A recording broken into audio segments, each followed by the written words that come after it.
तो आज हम सजीवों के विभिन्न गुणधर्मों के बारे में जानेंगे। जैसा कि हम जानते हैं कि सजीवों में जंतु, पक्षी, कीटक, ये सब वृक्ष, ये सभी चीजें आती है। इन सब सजीवों के कुछ गुणधर्म होते हैं, जैसे कि क्या सभी जीव भोजन की आवश्यकता होती है?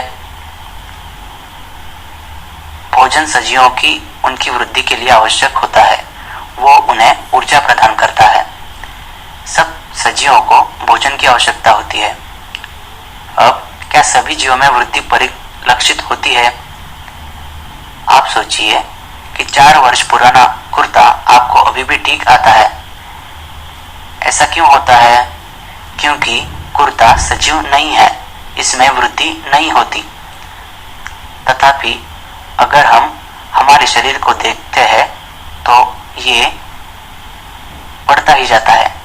इसका मतलब सजीवों में वृद्धि होती है।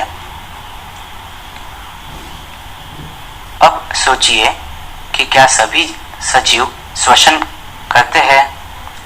क्या हम श्वसन के बिना जीवित रह सकते हैं? जब हम श्वास लेते हैं तो बाहर की वायु अंदर आती है। गाय, भैंस, कुत्ता तथा बिल्ली जैसे कुछ जंतुओं में श्वसन की क्रिया मनुष्य की तरह ही होती है। कुछ जंतुओं में गैस आदान प्रदान का तरीका भिन्न हो सकता है। अब क्या सभी सजीव उद्दीपन के प्रति अनुक्रिया करते हैं?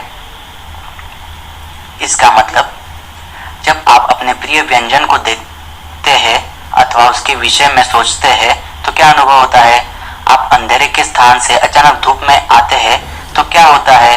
आपकी आंखें स्वतः की कुछ क्षण के लिए बंद हो जाती है, जब तक कि वे तेज प्रकाश की अभ्यस्त नहीं हो जाती। अब सजीवों के उत्सर्जन के बारे में बात करेंगे। सभी सजीव भोजन करते हैं। जीव इस ग्रहण किए हुए भोजन की संपूर्ण मात्रा का उपयोग नहीं करते। सजीवों द्वारा कुछ अपशिष्ट पदार्थों के निष्कासन के प्रक्रम को हम उत्सर्जन कहते हैं। क्या सभी सजीव प्रजनन करते हैं? आपने कभी कबूतर को अंडे देते हुए देखा होगा। पौधे भी प्रजनन करते हैं।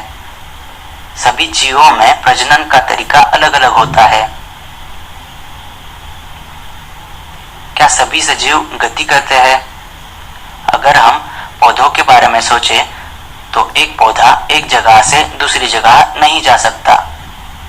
और अगर हम हमारे बारे में सोचते हैं तो हम हर रोज एक जगह से दूसरी जगह बहुत बार जाते हैं। इसका मतलब कुछ सजीवों को गति होती है और कुछ सजीवों को गति नहीं होती।